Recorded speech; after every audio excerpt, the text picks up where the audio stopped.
Bom, hoje nós daremos uma pequena pausa na exposição da carta aos Gálatas e voltaremos na semana que vem, se o Senhor permitir, mas hoje o texto que nós trabalharemos está em Isaías capítulo 46.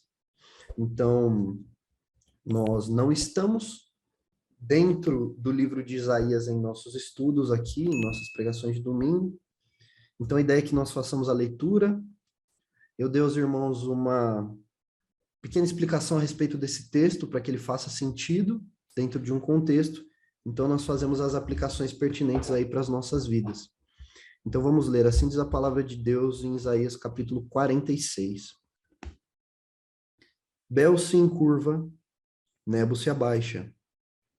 Os ídolos são postos sobre os animais, sobre as bestas. As cargas que vocês costumavam levar são canseira para os animais já cansados. Estes deuses juntamente se abaixam e se encurvam, não podem salvar a carga, mas eles mesmos vão para o cativeiro. Verso 3. Escutem, ó casa de Jacó, e todo o remanescente da casa de Israel. Vocês que eu carrego desde o ventre materno e que levo nos braços desde o nascimento, até a velhice de vocês eu serei o mesmo, e ainda quando tiverem cabelos brancos, eu os carregarei. Eu os fiz e eu os levarei. Eu os carregarei, eu os salvarei. Verso 5. Com quem vocês vão me comparar? A quem eu seria igual? E que coisa semelhante confrontarão comigo? Os que gastam o ouro da bolsa e pesam a prata nas balanças, contratam um ourives para que faça um Deus. E depois se prostram e se inclinam diante dele. Eles o põem sobre os ombros, levam-no e o põem no seu lugar. E aí ele fica. Do seu lugar não se move. Recorrem a ele, mas nenhuma resposta ele dá. E não livra ninguém da sua tribulação. Lembrem-se disso e animem-se. Pensem a respeito disso, ó rebeldes. Lembrem-se das coisas passadas, das coisas da antiguidade, que eu sou Deus e não há outro. Eu sou Deus e não há outro semelhante a mim. Desde o princípio eu anuncio o que há de acontecer. E desde a antiguidade revelo as coisas que ainda não aconteceram. Eu digo, o meu conselho permanecerá em pé e farei toda a minha vontade. Chamo uma ave de rapina desde o Oriente, de uma terra longínqua vem o homem do meu conselho. Eu o disse e também o cumprirei. Fiz este plano, também o executarei. Escutem vocês de coração obstinado, que estão longe da justiça. Faço chegar a minha justiça, e ela não está longe. A minha salvação não tardará. Estabelecerei em Sião o livramento e em Israel a minha glória. Oremos. Pai, que o seu Espírito Santo, ele traga clareza às palavras do profeta Isaías. Uma clareza que chega em níveis de profundidade que o ímpio não consegue atingir. E não consegue porque é só o teu Espírito Santo que consegue transpor a barreira do entendimento intelectual de um texto, que é uma coisa que qualquer pessoa pode atingir. E o Espírito Santo transpõe essa barreira e faz com que cheguemos à dimensão espiritual daquilo que a tua palavra diz. E daquilo que ela revela sobre o Senhor, daquilo que ela revela sobre nós. E é isso que fortalece a nossa fé, é isso que nos preserva na fé, é isso que nos santifica, e é isso que faz com que nós sejamos servos que te servem melhor na medida que nós conhecemos mais o Senhor. Em nome de Jesus, que essa seja a realidade desta manhã enquanto fazemos a exposição desse texto de Isaías. Em nome do Senhor Jesus. Amém. Vamos lá, irmãos. Bom, como eu falei para os irmãos, eu gostaria de fazer uma pequena explicação a respeito desse texto antes de fazermos as aplicações dele. Então, quando nós lemos o profeta Isaías, nós vemos logo nos primeiros versos do livro de Isaías, capítulo 1, versículo 1, que ele profetizou durante os reinados dos reis Uzias, Jotão, Acás e Ezequias. Isso colocaria historicamente Isaías entre os anos 739 a.C. até no máximo 686 a.C.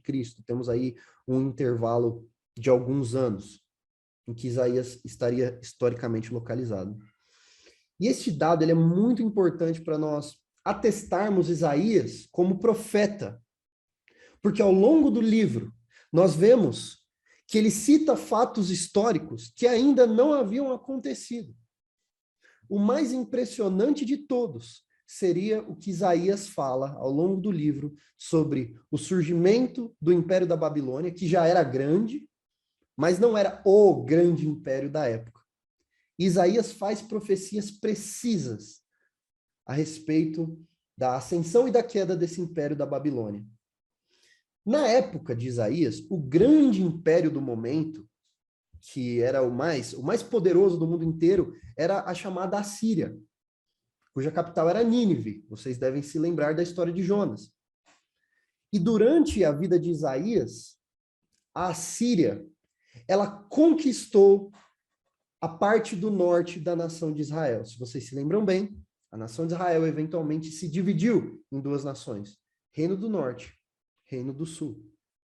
O Reino do Norte foi conquistado pela Assíria. O Reino do Sul, que ficou posteriormente conhecido como Judá, era onde o profeta Isaías vivia, onde ele profetizava, e era o Reino do Sul, era parte do Reino de Israel que não havia sido conquistada ainda pela Assíria. Mas havia esse perigo. A Assíria havia conquistado a nação do norte e havia um perigo de que a Assíria conquistaria também o Reino do Sul. Os primeiros 39 capítulos de Isaías são para alertar o povo de Judá, o povo do sul, que não havia sido conquistado por ninguém, a não fazer alianças políticas com povos pagãos por medo da Síria. Eles tinham medo, a nação do norte já havia sido conquistada. Então a nação do sul, onde Isaías estava, o reino de Judá, cuja linhagem de Davi estava sendo preservada até chegar em Jesus, esse reino do sul estava com medo. É claro, a Síria era uma nação gigantesca, eles tinham medo de serem dominados. Então eles ficavam flertando com outras nações para fazerem parcerias políticas com o Egito, com Tiro, com várias nações, inclusive com a própria Síria, para não serem conquistados.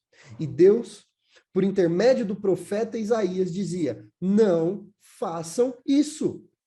Não se associem com nações pagãs. Associar-se com nações pagãs na época de Isaías seria o mesmo que se associar com as divindades delas. Confiar nos deuses delas.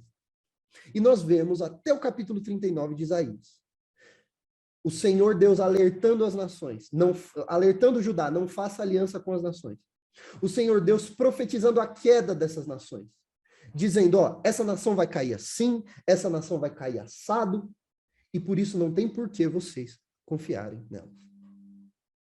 E aí quando nós lemos os capítulos 35 até 39 de Isaías, esse intervalo, nós vemos Deus protegendo Judá de ser conquistada pelo rei Senaqueribe da Assíria, que era o rei Senaqueribe, era o rei na época, tentou atacar a nação de Judá.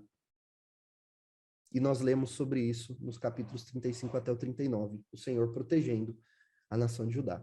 Mas historicamente nós sabemos que em algum momento a Assíria, nação tão poderosa que tentou conquistar Judá e não conseguiu, deixou de ser o grande reino da terra na época, e a Babilônia se levantou e virou a grande potência política.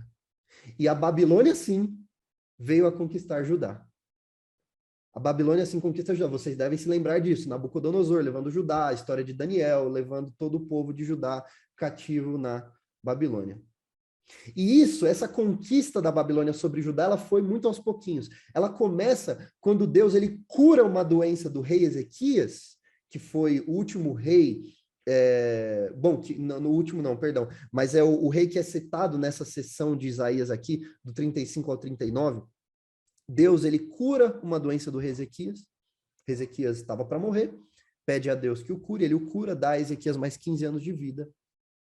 E nesses 15 anos extras que o Senhor dá de vida para o rei Ezequias, uma comitiva da Babilônia vem visitar Judá para prestar as suas, sua homenagem, para estar ali junto com o rei Ezequias, celebrando ali a cura dele. O rei Ezequias leva a comitiva da Babilônia para ver todo o templo, para ver o palácio. O profeta Isaías chega para Ezequias e pergunta: quem é esse pessoal? Ele falou: não, é um pessoal ali da Babilônia que veio visitar a gente. E o profeta Isaías diz: por que você os recebeu e ficou aqui fazendo amizadezinha com eles e caminhando com eles pelo palácio? A nação de Judá será levada pela Babilônia. Já na época de Isaías, ele começa a profetizar que a Babilônia conquistaria Judá. Isso muitos anos antes disso acontecer. E já na época que Isaías profetiza que a Babilônia conquistaria Judá, ele já começa a profetizar que um outro reino, que ninguém dava atenção, que é o reino da Pérsia, dali 150, 200 anos, derrubaria a própria Babilônia. E um rei persa chamado Ciro, que não nasceria em 200 anos ainda, é citado por nome no livro do profeta Isaías, 200 anos antes desse rei nascer. O profeta Isaías já diz: a Babilônia vai vir, vai conquistar Judá, mas aí a Pérsia vai conquistar a Babilônia. E o rei Ciro da Pérsia será o rei que tirará vocês, que tirará a nação de Judá do cativeiro babilônico. E por causa disso, críticos da Bíblia que não conseguem acreditar que a Bíblia é a palavra de Deus, também não conseguem atestar que Isaías tenha sido escrito na época que o livro de Isaías diz que foi escrito. Porque isso seria acreditar que Isaías citou por nome um rei historicamente muito bem conhecido por ter sido rei da Pérsia e por ter libertado Judá, mas um rei que não nasceria ainda em 200 anos. Como Isaías poderia ter mencionado esse rei por nome? Você vê isso em vários capítulos de Isaías. Você vê lá no capítulo 44, versículo 28, Ciro sendo citado por nome. No capítulo 45, versículo 1, o rei Ciro sendo citado por nome, mas faltava 200 anos para ele nascer. Faltava 200 anos para ele nascer, para a Pérsia conquistar a Babilônia e libertar os judeus. Mas é exatamente isso. Os críticos não aceitam. Mas é exatamente isso que aconteceu. E o capítulo que nós lemos hoje aqui, ele fala sobre a libertação do povo, e ele nos traz informações muito importantes sobre como deve ser o relacionamento do povo de Deus com Deus, no que diz respeito à confiança nos poderes desse mundo, e no que diz respeito também à confiança que o povo deve ter em Deus. Então, leiam comigo novamente os versículos 1 e 2. Bel se encurva, Nebo se abaixa, os ídolos são postos sobre os animais, sobre as bestas. As cargas que vocês costumam levar são canseira para os animais já cansados. Verso 2. Esses deuses juntamente se abaixam e se encurvam. Não podem salvar a carga, mas eles mesmos vão para o cativeiro. Bel e Nebo, citados aqui, são deuses babilônicos. Eram os dois deuses mais proeminentes da Babilônia. Bel, inclusive, é outra forma de escrever Baal, que é um deus muito citado no Antigo Testamento. E ele era o deus-chefe da Babilônia. E Nebo era um deus tão proeminente, né, e tão adorado que às vezes ele dava nome a reis. Quando vocês veem o nome do famoso rei da Babilônia, Nabucodonosor, o nome dele é derivado do nome do deus Nebo. E Bel também não era diferente. Eu não sei se vocês se lembram, quando a Babilônia conquista Judá e leva Daniel, lembra o livro de Daniel sendo levado por Nabucodonosor para a Babilônia? Qual foi o nome que Nabucodonosor deu para Daniel? Beltesazar. Um nome inspirado no nome do deus Bel da Babilônia. Então, esses dois deuses eram extremamente proeminentes.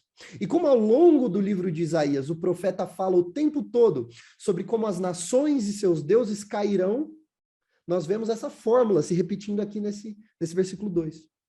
Porque quando Ciro da Pérsia conquistou a Babilônia, até os deuses deles que eles tinham feito com as próprias mãos foram levados para o exílio, como despojos.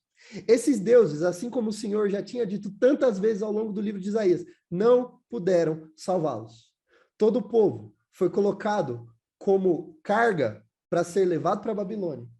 Todas as riquezas da Babilônia e dos povos conquistados pela Babilônia, essas riquezas foram levadas, todas como despojos para a Pérsia, inclusive os deuses. Por quê? Porque eles eram falsos. Irmãos, voltem comigo lá em Isaías capítulo 37. Isaías capítulo 37, nós lemos uma belíssima oração do rei Ezequias, pedindo a Deus que não permitisse que a Assíria conquistasse a nação de Judá. Ezequias ora a Deus no capítulo 37, dos versículos 18 a 20. Vejam esta oração. O rei da Síria tinha chegado e falado: os deuses das outras nações não protegeram elas. Por que vocês acham que o seu Deus protegerá vocês? E assim Ezequias, ele ora a Deus lá no capítulo 37, verso 18. Ele ora assim: é verdade, Senhor, que os reis da Síria assolaram todos os países e as suas terras e lançaram no fogo os deuses deles. Por quê? Porque não eram deuses, mas objetos de madeira e pedra feitos por mãos humanas. Por isso os destruíram, porque os deuses deles não eram reais, porque os deuses deles eram falsos. Agora, ó Senhor, ora Ezequias, livra-nos das mãos dele, para que todos os reinos da terra saibam que só tu és Senhor. E assim o Senhor salva, porque o Senhor não é um Deus falso. O Senhor é um Deus real. Voltando lá para Isaías 46, agora vejam o que o próprio profeta disse lá em Isaías 46. No versículo 2, esses deuses se abaixam e se encurvam. Não podem salvar a carga, mas eles mesmos vão para o cativeiro. Esses deuses da Babilônia, que conquistarão Judá um dia, esses deuses, eles serão levados em cativeiro, igualzinho vocês estão sendo levados. Agora voltem comigo também, lá em Isaías 44, eu quero que os irmãos vão trabalhar bastante hoje com os textos para entenderem o que Isaías, a visão que Isaías tem sobre deuses estrangeiros, sobre deuses falsos. Isaías 44, a partir do verso 12, olhem comigo. Olha que interessante esse texto contra a idolatria, contra a confiança em outros deuses. Isaías 44, 12. O ferreiro pega uma ferramenta e trabalha nas brasas. Vai moldando um ídolo com um martelo e forja-o com a força do seu braço. Ele tem fome e perde as forças, não bebe água e desfalece. E aí, depois de falar do ferreiro, ele fala o carpinteiro. O carpinteiro estende o cordel sobre a madeira e com lápis esboça uma imagem, alisa com plana, marca com compasso e faz uma escultura à semelhança e beleza do ser humano para ser colocada num templo. E aí, agora que ele falou do ferreiro, do carpinteiro, ele fala sobre um homem, né? Um homem corta para si, verso 14, cedros, toma um cipestre, um carvalho, fazendo escolha entre as árvores do bosque, planta um pinheiro, faz a chuva crescer. Ele está falando sobre o processo de pessoas, trabalhadores comuns, que usam seus ofícios para fazerem estátuas para adorarem. Agora avancem lá no verso 19 do capítulo 44. Olha, Isaías praticamente dizendo que é tolice o que eles fazem. Versículo 19 do capítulo 44. Nenhum deles cai em si.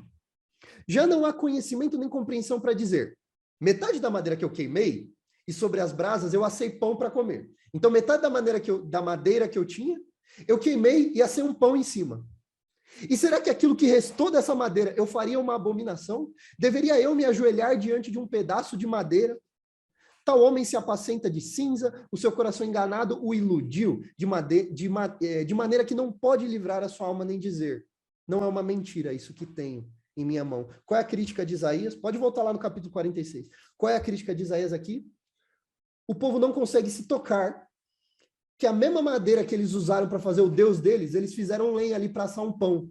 E eles se ajoelham diante dessa madeira, esses deuses são falsos, e o povo não consegue se tocar disso. Então vejam essas verdades confirmadas nos versículos 1 e 2 de Isaías 46 que nós lemos.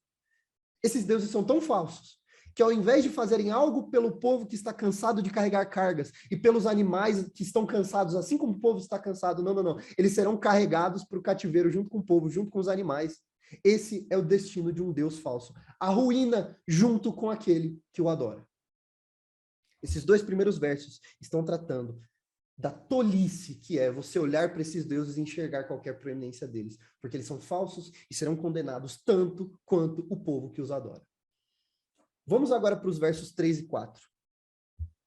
Escutem, capítulo 46, versos 3 e 4. Escutem, ó casa de Jacó, e todo o remanescente da casa de Israel. Remanescente que é o povo que restou, não é? Casa de Jacó, um nome genérico para o povo de Deus, que veio de Jacó. Remanescente de Israel, por quê? Remanescente é o povo que sobrou, o povo do sul, porque o povo do norte já tinha sido todo levado cativo. Então escutem, ó casa de Jacó e todo o remanescente da casa de Israel. Vocês que eu carrego desde o ventre materno e levo nos braços, desde o nascimento, até a velhice de vocês eu serei o mesmo. E ainda quando tiverem cabelos brancos eu os carregarei. Eu os fiz e os levarei. Eu os carregarei e os salvarei. Então, o que o Senhor está dizendo nesses versos? 3 e 4. Primeiramente, reparem no que eu comentei, remanescente de Israel, o povo que sobrou, o povo que restou, nação do sul, povo de Judá. O que ele diz para esse povo? Eu sempre te carreguei. Eu sempre te carreguei desde o nascimento. Vejam, quando a gente olha para os deuses falsos, eles têm algumas características. E Isaías fala muito sobre isso nos primeiros 39 capítulos. Eles se levantam e eles caem, esses deuses falsos. Eles prometem e eles traem. Eles têm recursos, mas esses recursos não salvam. E qual é o contraponto desses deuses? O Deus de Israel. A nação de Israel não era nem para existir. A nação de Israel é produto do milagre que Deus fez num casal, Abraão e Sara, que eram estéreis. Deus abençoou esse casal tem um filho, que tem outro filho, que tem 12 filhos, e assim nasce a nação de Israel. Essa nação não deveria nem existir. Então o Senhor diz aqui, no versículo 3, eu carrego vocês desde o nascimento. Carrego vocês desde o ventre materno, linguagem figurada para falar sobre a nação, não é? E aí ele diz o seguinte, que os carregaria para sempre. O que o Senhor está dizendo pela boca do profeta é, essas nações mudam, eu não. Elas se levantam e caem, eu continuo de pé. Elas se acham fortes, mas elas são fracas. Elas prometem, elas traem, eu não. Eu carrego vocês e faço promessas para o patriarca de vocês, Abraão, desde o começo. E eu nunca mudei.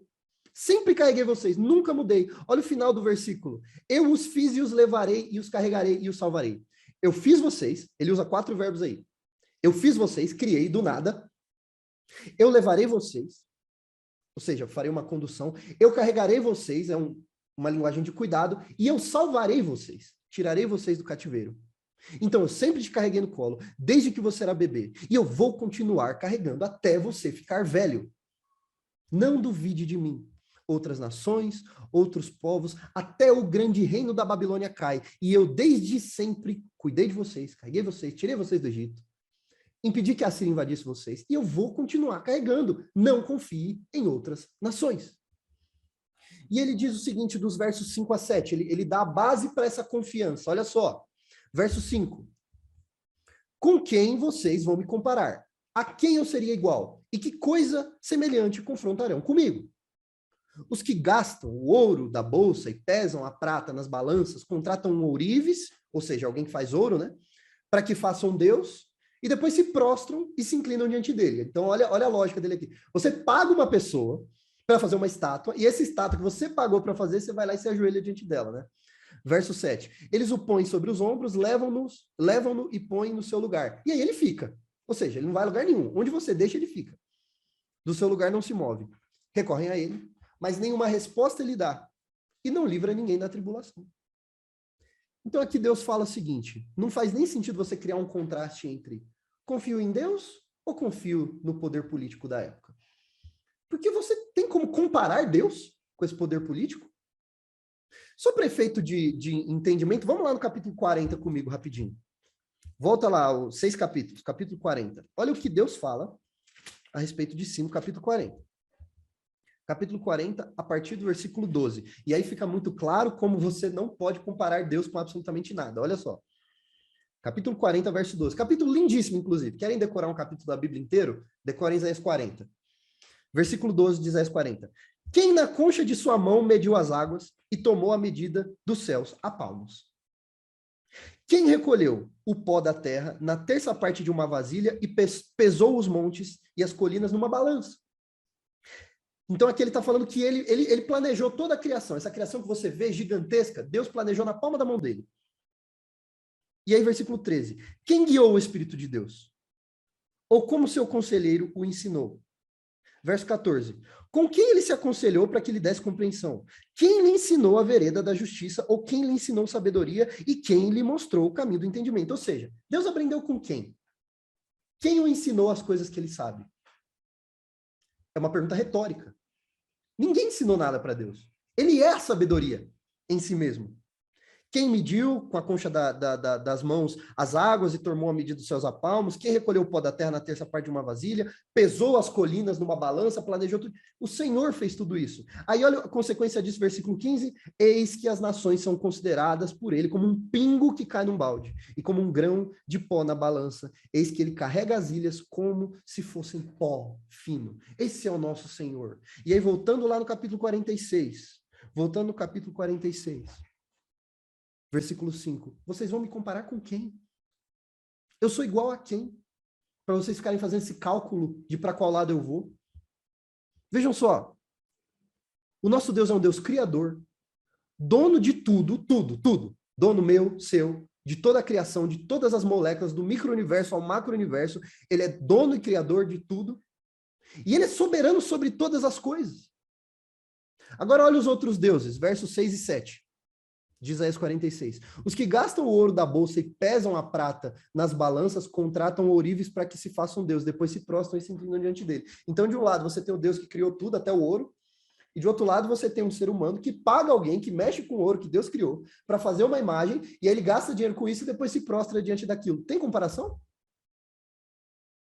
Verso 7 diz: eles põem sobre os ombros, levam-no, põem no seu lugar, ali ele fica. Não se move, recorrem a ele, nenhuma resposta ele dá, não livra ninguém da tribulação. Nós vemos três coisas nos versos 6 e 7. Primeiro, esses deuses são feitos pelos próprios homens que se prostram diante dele. Segundo, não conseguem se mover, ao passo que Deus é onipresente. Terceiro, você ora e eles não respondem. Esses são os deuses, esse é o contraponto. E Deus está falando aqui. É com eles que você quer me comparar? Sério mesmo? Sério mesmo? Irmãos, o Salmo 115, versos 4 a 7 diz: os ídolos das nações são prata e ouro, obra de mãos humanas. Tem boca e não falam, tem olhos não veem, tem ouvidos não ouvem, tem nariz não cheiram, tem mãos não apalpam, tem pés não andam, nenhum som lhe sai da garganta. Então, comparem o Deus de vocês, criador de todas as coisas, com estes outros deuses. Faz algum sentido achar que outras divindades terão algum êxito? Nenhum sentido. Não faz nenhum sentido. Versos 8 a 11. Lembrem-se disso e animem-se. Pensem a respeito disso, ó rebeldes. Lembrem-se das coisas passadas, das coisas da antiguidade, que eu sou Deus, não há outro. Eu sou Deus, não há outro semelhante a mim. Verso 10. Desde o princípio eu anuncio o que há de acontecer. Desde a antiguidade revelo as coisas que ainda não sucederam. Eu digo, o meu conselho permanecerá de pé e farei toda a minha vontade. Para no verso 10 aqui, por enquanto. Aqui Isaías repete mais uma fórmula que aparece bastante no livro. No capítulo 1, 18, existe um convite parecido, lá no comecinho, no capítulo 1, versículo 18. Antes dele falar das nações, ele fala: vinde, arrazoemos, vamos, pensem comigo. A gente vê que o profeta Isaías ele está o tempo inteiro chamando as pessoas ao bom senso quando ele fala de Deus. Então ele está falando aqui no versículo 8, lembrem-se e animem-se, pensem a respeito disso. Nos versos 10 e 11, nos versos 8 e 9, ele convida as pessoas a pensarem em tudo que Deus já havia feito. Pensem nisso. Pensem nisso. Abraão, quando foi chamado por Deus, Deus já tinha contado para Abraão que a descendência dele iria para o Egito, ficaria 400 anos lá e seria liberto. O patriarca de Israel já sabia de algo que aconteceria alguns séculos depois. Isso é uns 200 anos depois dele. O Messias começou a ser profetizado em Gênesis 3,15, para Adão e Eva. Profecia foi feita a Davi de que o trono dele seria eterno até chegar no Messias. E o que Isaías está convidando? Pensem, tudo o que Deus falou que ia acontecer, aconteceu. E não é só porque ele viu e ele sabe, é porque ele decreta. É porque ele diz, é assim que vai acontecer, é assim que vai acontecer. Então, no final do versículo 10, ele diz o seguinte: o meu conselho permanecerá de pé. Sempre foi assim. Eu sempre disse, vai acontecer, aconteceu. Eu sempre decidi, esta nação não é essa, e foi. Por que Israel e não o Egito? Por que Israel e não a Síria? Porque ele quis. E foi assim. Por que ocorreu a escravidão no Egito? Porque Deus já tinha decretado. Por que eles saíram? Porque Deus tirou. Sempre foi assim, sempre será. Meu conselho permanecerá de pé, farei toda a minha vontade, soberano é o nosso Senhor. Nada sai do que ele planeja, nada sai do que ele decreta, nada sai do que ele deseja. Existe algum outro Deus assim? A gente lembra quando Jonas ele tenta fugir da presença do Senhor, quando Deus manda que ele vá para Nínive, Jonas pega o barco, vai para Tarsis, dentro do barco, cada uma das pessoas que estava ali começa a orar ao seu Deus, e Jonas não ora. Eles perguntam a Jonas: ore ao seu Deus, você serve qual Deus? De onde você é? Ele fala assim: não, eu sou de Israel, eu sirvo o Senhor Deus, Criador dos céus e da terra. Aí os outros que estavam ali falam: você tá louco? A gente está orando aqui para os nossos deuses menores, você serve o Deus que é dono do céu e da terra? Veja, e você está tentando fugir dele. Olha o ímpio chamando o crente ao bom senso, né? O que eles viram ali? Eles viram, caramba, o Deus dele é dono de tudo. O meu é Deus do céu, Deus da terra, Deus de uma coisinha aqui, de outra ali. O nosso Deus, ele decreta e manda em tudo. Os outros nem existem, né? E aí, isto posto, no versículo 11, ele faz uma nova profecia. Ele fala, tudo sempre foi do jeito que eu profetizei. Vou fazer mais uma aqui. Versículo 11. Chamo uma ave de rapina, desde o Oriente, de uma terra longínqua, uma terra longe, né? Vem um homem do meu conselho. Eu o disse e também cumprirei. Fiz este plano, também o executarei. Então eu disse e também vou cumprir. Eu não estou só dizendo, vai acontecer. Eu fiz esse plano, e este plano também será executado, assim como todos os outros planos que eu fiz. Quem é esta ave de rapina do Oriente? Isso aqui é uma profecia a respeito do rei Ciro da Pérsia, que vem do Oriente. O rei Ciro, dali 200 anos, nasceria, e em seguida, a Pérsia conquistaria a Babilônia. E quando a Pérsia conquista a Babilônia, o povo de Judá, que estava ali na Babilônia, passa a ser subjugado à Pérsia, não é? E a Pérsia, cumprindo a profecia de Jeremias, capítulo 29, e nós lemos também sobre isso nos livros de Esdras, Neemias e Ester, a Pérsia, o rei Ciro faz um decreto e manda os judeus de volta para sua terra. Isaías profetizando isso, 200 e tantos anos antes que isso acontecesse. E aí, quando nós lemos os versículos 12 e 13, nós vemos uma promessa messiânica. Versículo 12, escutem vocês de coração obstinado, coração rebelde, coração que não, teimoso, né? Que estão longe da minha justiça. Eu faço chegar a minha justiça, e ela não está longe. Nossa, a poesia hebraica é lindíssima. Vocês que estão longe da minha justiça, eu farei chegar a minha justiça e ela não está longe. A minha salvação não tardará, estabelecerei em Sião o livramento de Israel, a minha glória. Isso aqui já é uma promessa messiânica. Quando ele chama o povo de coração obstinado, ele está dizendo, povo que não tem um coração reto, não tem um coração inclinado para Deus. Vocês estão longe daquilo que Deus considera justo. Vocês não se aproximam da justiça de Deus, eu enviarei a minha justiça para vocês. E isso é uma promessa do envio do Messias, como sendo o rei que salvaria o povo. O único reino perfeitamente pacífico e justo que haverá é o reino do Messias, inaugurado com a primeira vinda de Cristo, que reina nesse momento à destra do Pai e que será consumado no novo céu e da nova terra. Quando as pessoas falam comigo de política, e, o que é melhor, tal, eu costumo dizer que o único reino, o único sistema político que eu acredito é uma monarquia teocrática com Jesus Cristo como rei. É o único reino, o único sistema político que eu acredito. Todos os outros são falhos, cairão, acabarão. Mas aqui nós vemos nos versículos 12 e 13, um reino justo será estabelecido, esse reino é o reino do Messias, o reino do Senhor Jesus. Esses dois últimos versos estão falando, como a gente sabe, a Bíblia ela faz muitas profecias que apontam para duas coisas, não é? A profecia do nascimento do Emanuel, em Isaías capítulo 7, nasceu de fato uma criança ali, de uma mulher que não era casada, mas aquilo apontava para o nascimento de Jesus de uma virgem, né?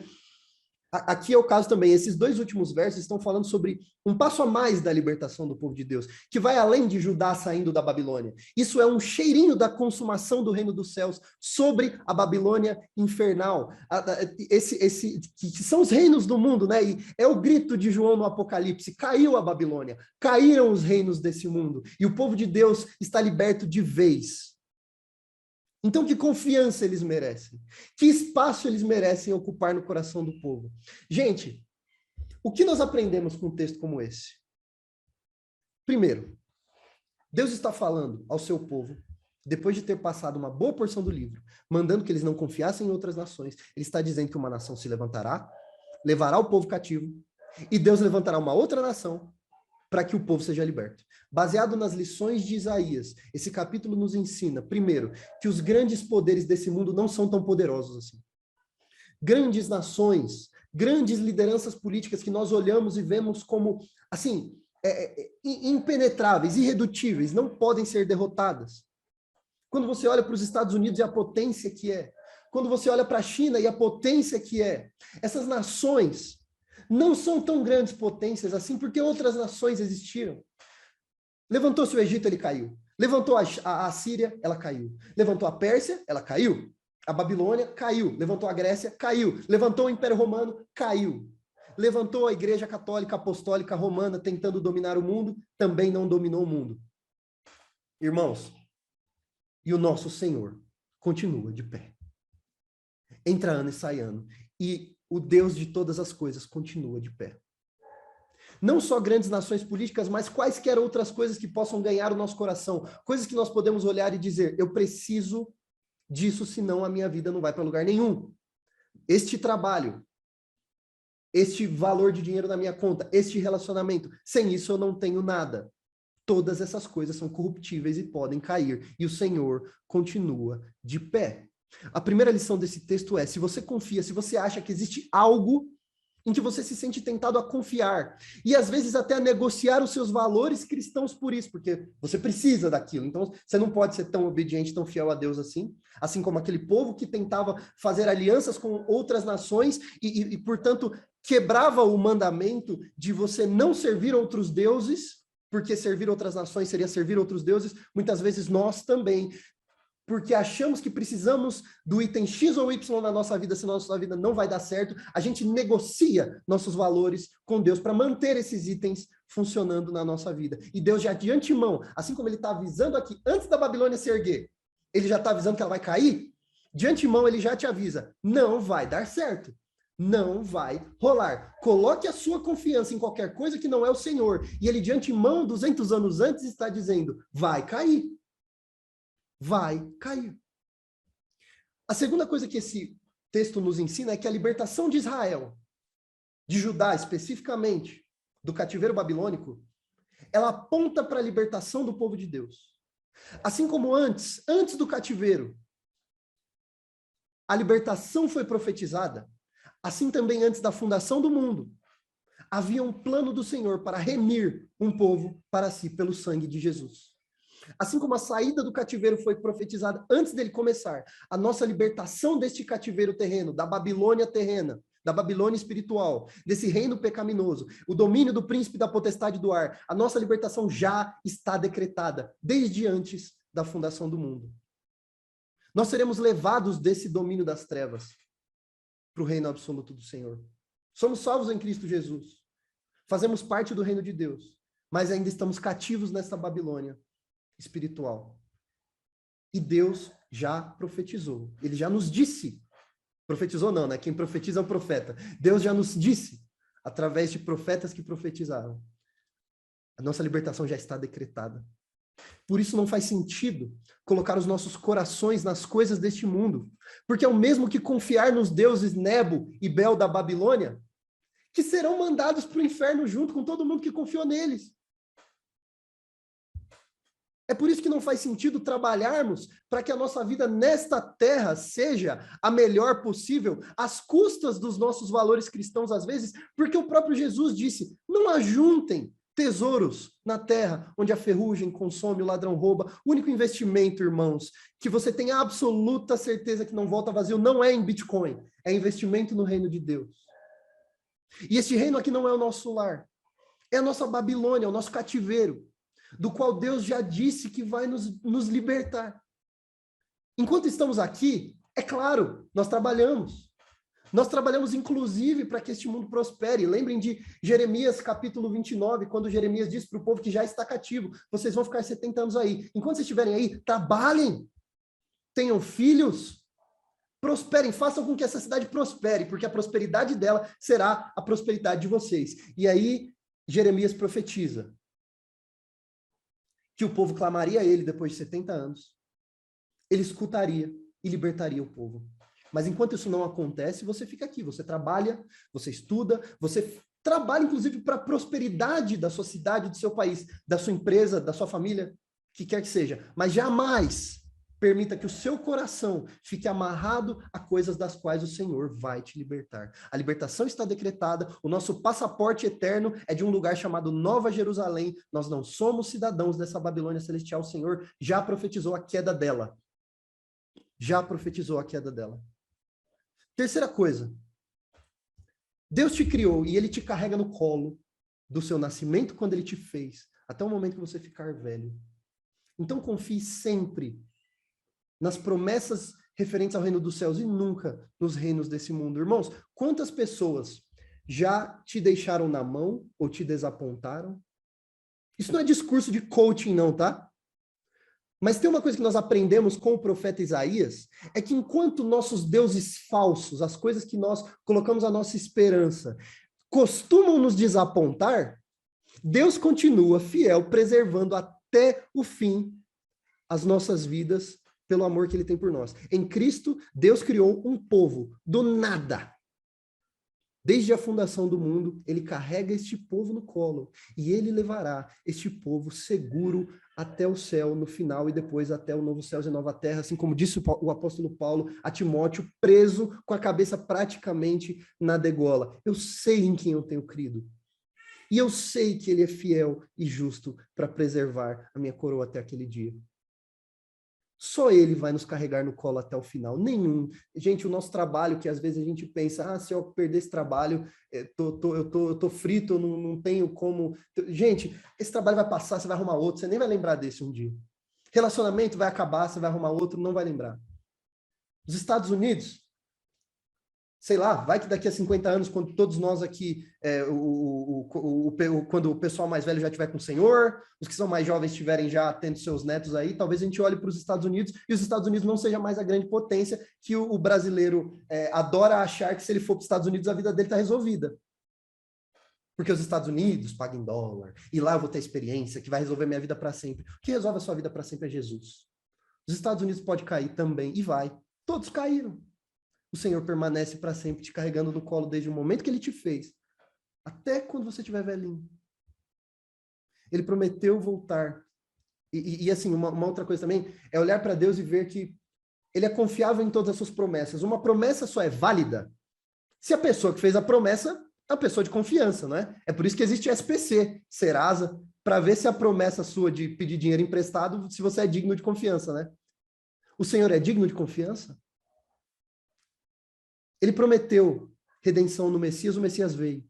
Tudo que ele falou que ia acontecer, de acordo com Isaías 46, aqui no verso 10, tudo que ele falou desde o princípio, tudo que ele revela, tudo que ele disse que vai acontecer, acontece. Ele é digno de confiança.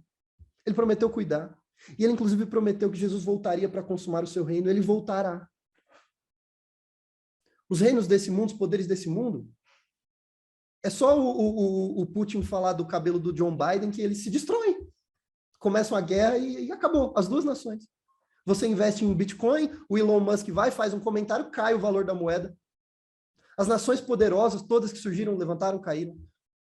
Irmãos, e o Senhor continua de pé. E o reino de Deus continua de pé. Deus olha para essas nações e, assim como Isaías 40 diz, ele as considera como pó.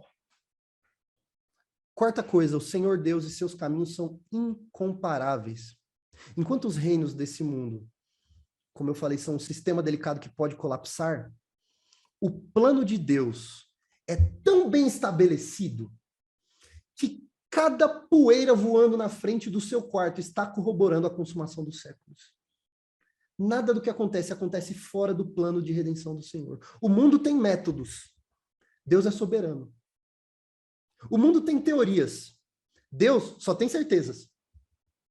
Os líderes desse mundo fazem alianças para aumentar o poder, mas Deus, ele é dono de tudo. Ele tem poder absoluto e não precisa de autorização de ninguém para nada.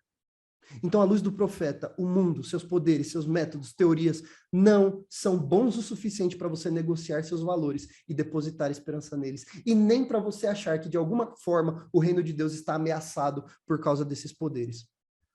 Nós estamos em ano de eleição. Quem vai ser o próximo presidente? O próximo governador? Ou qual vai ser o seu próximo emprego? A próxima universidade que você vai se aplicar?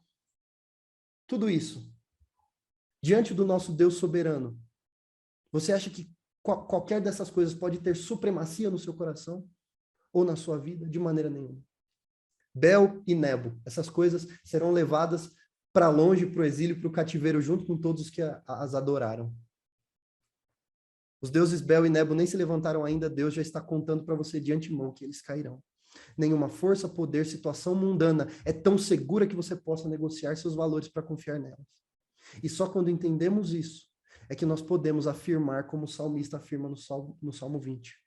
Uns confiam em carros, outros em cavalos. Mas nós fazemos menção do nome do Senhor dos Exércitos. Vamos orar.